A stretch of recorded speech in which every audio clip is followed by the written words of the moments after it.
Hi friends, இன்னைக்கு நம்ம யாக்கோபு ஏசாவோட ஆசீர்வாதத்தை திருடுற கதையை பார்க்க போறோம். ஏசா 40 வயதான போது ஏத்தன் குமாரத்திகளாகிய யூதித்தையும் பஸ்மாத்தையும் விவாகம் பண்ணினான். அவங்க ஈசாக்குக்கும் ரபேக்காவுக்கும் மனநோவா இருந்தாங்க. ஈசாக்கு முதிர் வயதானதால அவரோட கண்கள் இருள் அடைந்து பார்வையற்று போயிருந்தது. அவர் தன்னோட மூத்த குமாரனாகிய ஏசாவை கூப்பிட்டு, நான் முதிர் வயதானேன், என்னோட மரணம் சீக்கிரமா வரும், அதனால நீ உன்னோட ஆயுதங்களை எடுத்துக்கிட்டு காட்டுக்கு போய் எனக்காக வேட்டையாடி அதை எனக்கு பிடிச்ச மாதிரி ருசியுள்ள பதார்த்தங்களாக சமைத்து நான் புசிக்கவும், நான் மரணம் அடையறதுக்கு முன்னாடி என் ஆத்மா உன்னை ஆசீர்வதிக்கவும் என்னிடத்துல கொண்டு வா அப்படின்னு சொல்றாரு. ஈசாக்கு ஏசாவோட பேசுறத ரபேக்கால் கேட்டுக்கொண்டிருந்தாள். ஏசா வேட்டையாடுறதுக்கு காட்டுக்கு போனான்.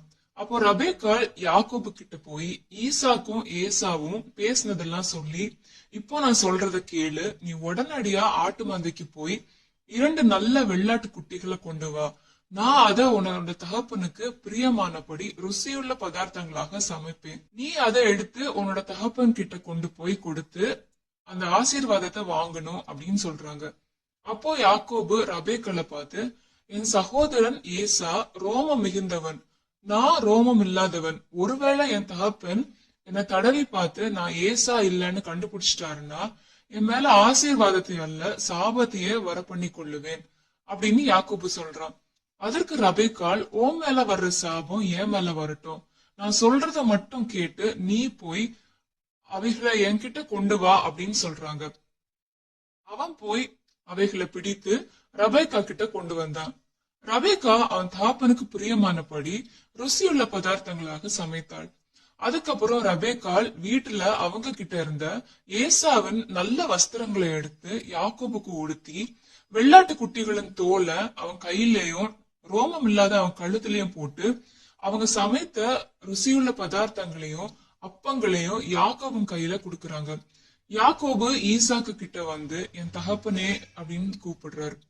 அதற்கு ஈசாக்கு, இதோ இருக்கிறேன், நீ யார் என் மகனே அப்படின்னு கேக்குறாரு. அதற்கு யாக்கோபு, நான் உங்களோட மூத்த மகனாகிய ஏசா, நீங்க எனக்கு சொன்னபடி எல்லாம் செஞ்சிருக்கேன், உங்களோட ஆத்மா என்னை ஆசீர்வதிக்கும்படி நீங்க எழுந்து உட்கார்ந்து நான் வேட்டையாடி கொண்டு வந்ததை சாப்பிடுங்க அப்படின்னு சொல்றான். அப்போ ஈசாக்கு யாக்கோபை பார்த்து, என் மகனே நீ என் கிட்ட வா அப்படின்னு சொல்றாரு. யாக்கோபு ஈசாக்கு கிட்ட போனான். ஈசாக்கு அவனை தடவி பார்த்து, சத்தம் யாக்கோபின் சத்தம், கைகளோ ஏசாவின் கைகள் அப்படின்னு சொல்லி, அவனுடைய கைகள் அவன் சகோதரனாகிய ஏசாவின் கைகளை போல ரோமம் உள்ளவைகளா இருந்தபடினால அது ஏசான்னு நினைச்சு அவன் வேட்டையாடி கொண்டு வந்ததை சாப்பிடுறதுக்கு கேட்கிறார். அவரும் சாப்பிடுறாரு. அதுக்கப்புறம் திராட்சை ரசமும் அவருக்கு குடிக்க கொடுக்கிறான். அதுக்கப்புறம் ஈசாக்கு யாக்கோபை ஆசீர்வதிக்கிறார். ஈசாக்கு யாக்கோபை ஆசீர்வதிச்சதுக்கு அப்புறம் யாக்கோபு அங்கிருந்து போறான். கொஞ்ச நேரத்துக்கு அப்புறம் அவன் சகோதரன் ஏசா வேட்டையாடிக்கிட்டு அங்க வந்து சேர்ந்தான். அவனும் ருசியுள்ள பதார்த்தங்களை சமைத்து ஈசாக்கு கிட்ட கொண்டு வந்து ஈசாக்க பார்த்து, உங்களுடைய ஆத்மா என்னை ஆசீர்வதிக்கும்படி நான் வேட்டையாடி கொண்டு வந்ததை சாப்பிடுங்க அப்படின்னு சொல்றான். அப்போ ஈசாக்கு, நீ யார் அப்படின்னு கேக்குறாரு. அதற்கு அவன், நான் உங்களோட மூத்த மகனாகிய ஏசான்னு சொல்றான். அப்போ ஈசாக்கு ரொம்ப பிரமித்து நடுங்கி போய், முதல்ல வேட்டையாடி எனக்கு கொண்டு வந்தானே அவன் யார், நீ வர்றதுக்கு முன்னாடியே நான் அதெல்லாம் சாப்பிட்டு அவனை ஆசீர்வதிச்சிட்டேனே, அவன் ஆசீர்வதிக்கப்பட்டவனாயும் இருப்பான் அப்படின்னு சொல்றாரு. ஏசா அவன் தாப்பன் சொன்னதை கேட்ட உடனே ரொம்ப மனம் கசந்து சத்தமிட்டு அலறி அவனோட தாப்பனை பார்த்து, என் தாப்பனே என்னையும் ஆசீர்வதியும் அப்படின்னு சொல்றான். அதற்கு ஈசாக்கு, உன்னோட சகோதரன் தந்திரமா வந்து உன்னோட ஆசீர்வாதத்தை என்கிட்ட இருந்து வாங்கிட்டான் அப்படின்னு சொல்றார். அப்போ அவன் சொல்றான், அவன் பேர் யாக்கோபு என்கிறது சரிதான், இதோட 2 தரம் என்னை மோசம் போக்கினான். முதல்ல என்னோட சேஷ்ட புத்திர பாகத்தை எடுத்துக்கிட்டான், இப்போ என்னோட ஆசீர்வாதத்தையும் வாங்கிட்டான்னு சொல்லி அவனோட தகப்பனை பார்த்து, நீங்க எனக்கு ஒரு ஆசீர்வாதத்தை கூட வைத்து வைக்கவில்லையான்னு கேக்குறான். ஈசாக்கு ஏசாவை பார்த்து, இதோ நான் அவனை உனக்கு எஜமானாக வைத்தேன், அவன் சகோதரர் எல்லாரையும் அவனுக்கு ஊழியக்காரராக கொடுத்து அவனை தானியத்தினாலும் திராட்சை ரசத்தினாலும் ஆதரித்தேன், இப்போதும் என் மகனே நான் உனக்கு என்ன செய்வேன்னு ரொம்ப வருத்தப்படுறாரு. ஏசா அவன் தகப்பனை பார்த்து, இந்த ஒரே ஒரு ஆசீர்வாதம் மட்டுமா உங்ககிட்ட இருக்கு, என் தகப்பனை என்னையும் ஆசீர்வதிங்கன்னு சொல்லி ஏசா சத்தமிட்டு அழுறான்.